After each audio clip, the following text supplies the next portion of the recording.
there, welcome to my channel. Welcome back if you've been here before. Today I'm going to show you how I did these aura nails with a design on top. We have to figure out what it's called, but we'll get into that. So to start, I have builder gel on my nails, and I am taking this milky white polish with a little bit of shimmer, like an iridescent shimmer from Myth Millow, and applying it to my nails.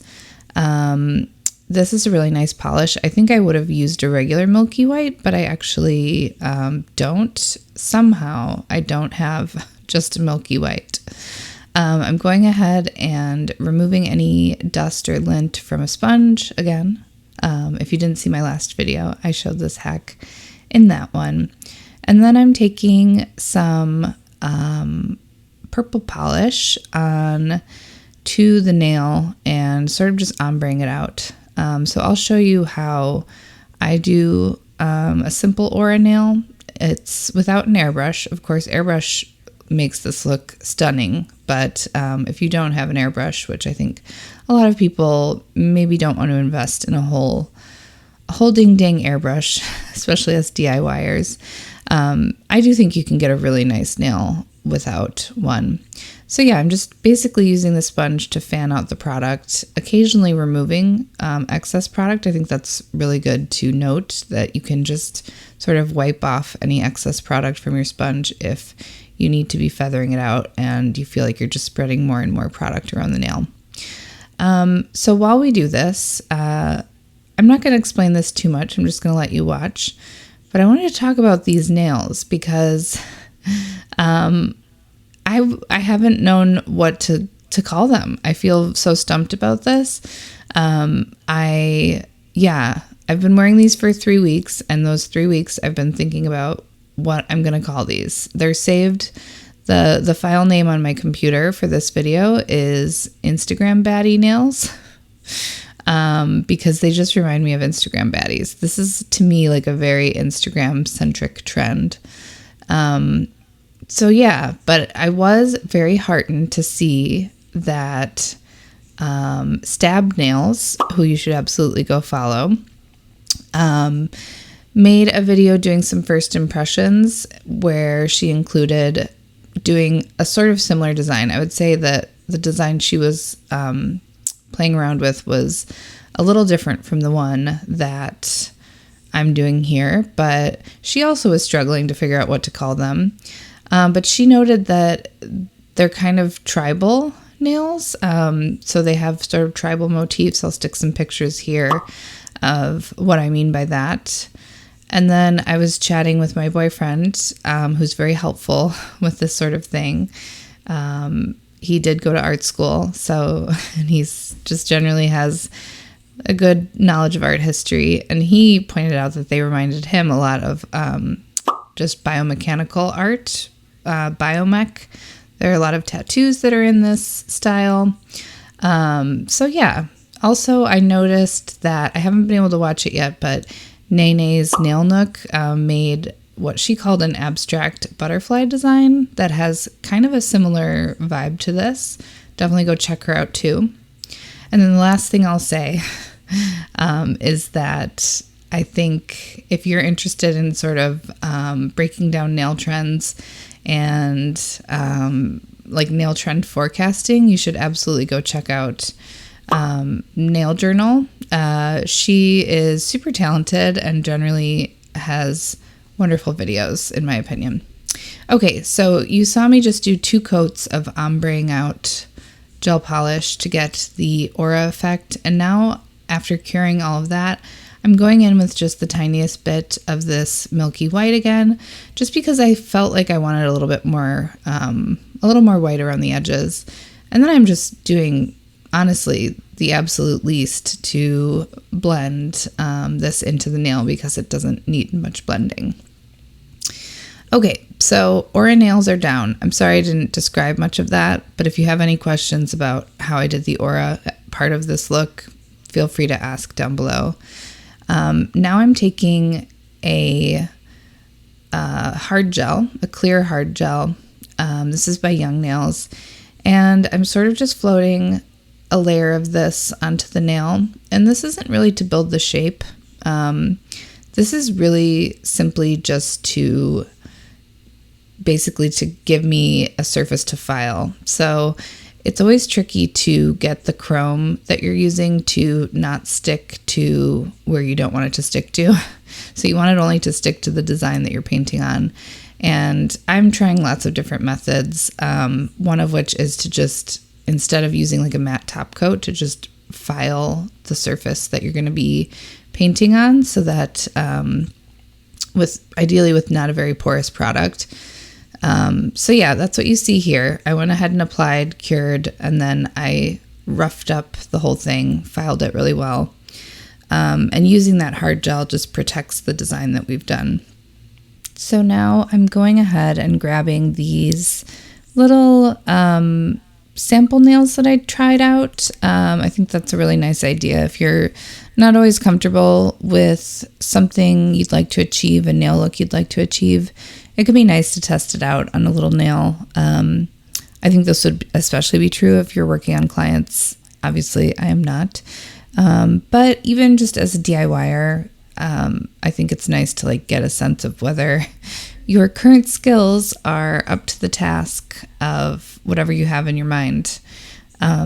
So anyway, I'm taking this black gel by Young Nails. It is an art gel, and I've actually found that it works better for chrome than the other painting gel that I have by D-Gel, which I generally prefer, but for whatever reason, not for chrome.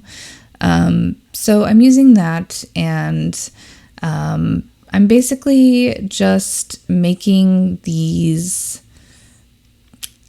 I don't know, again, it's hard to describe, sort of tribal, sort of biomech kind of squiggles, I guess. I don't know what to call these. One thing I noticed while I was creating these is that in general, I'm kind of aiming for sort of triangle shapes and circle shapes. So in sort of the negative space or the background, you know, the white and the aura nail part, I'm looking for kind of circular shapes and carving out sort of rounded shapes.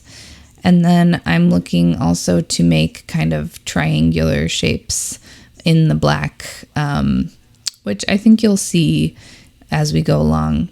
I did leave the first part of this in real time, but then I did speed up eventually because honestly, yeah, when you're painting, it's very slow. It can be very slow. It can take a long time. So yeah, I want to just give you an actual sense of that. I know I had someone say that it looks like I am so like I have it together in painting and polishing and all of that, but you know, I do speed up my videos in parts to just to be able to present effectively to you in a way that is enjoyable. But yes, so here we go. I'm speeding it up, but you can see that I'm trying to sort of carve out a triangle shape. And then in doing that, I'm creating these like very round negative spaces. So that's what I was able to aim for to get the look that I was wanting to achieve. There are a bunch of different variations on this though. Like as I mentioned, stab nails, hers were more veiny, like more, yeah, kind of more veiny. You should go check out her video if you're curious about what I'm talking about, and more thin. And these are more, yeah, I don't know, like webby and holy. What? Do you see that I'm just at a loss? I'm at a loss to describe these. But yeah, there we go. I have the design I want. So I'm going to go ahead and cure. And then let's do some chrome. I want to apologize in advance. I didn't capture this very well. You'll see that my little old thumb just edges closer and closer to the edge of the screen, like it's running away. But yeah, it's chrome. So I pat on the chrome powder to start with. And I'm going one nail at a time with this because I've heard from a lot of people that you're supposed to chrome directly after curing while the product is just a little bit warm.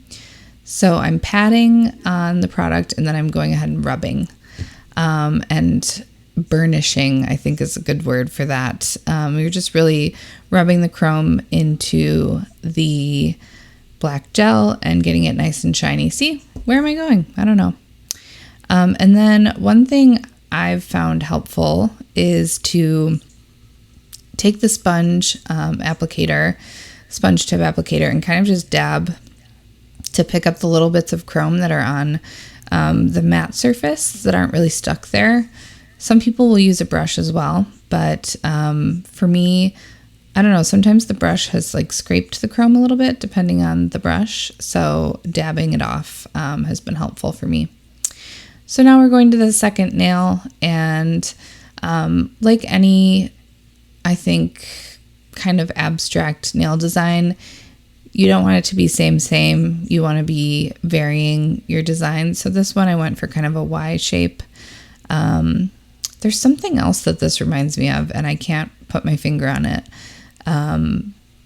Something in architecture or something. I don't even know. If you know, please let me know. So after doing this, and after finishing up the nails, I didn't show it, but I am going in with a top coat, a glossy top coat. And I think I'll let you listen to music for the rest of this video. Just know that I did end up using a glossy top coat, and you'll just skip to the final reveal after I show you all of these all chromed up. So please let me know what you think of the nails. Let me know if you can give any clarity to what we should call these. And thank you so much for being here. I hope you have an excellent day. I hope if you liked this video, you'll just go ahead and click the like button. Maybe leave a comment. I'd love it if you subscribe. And I look forward to seeing you in the next one. Bye.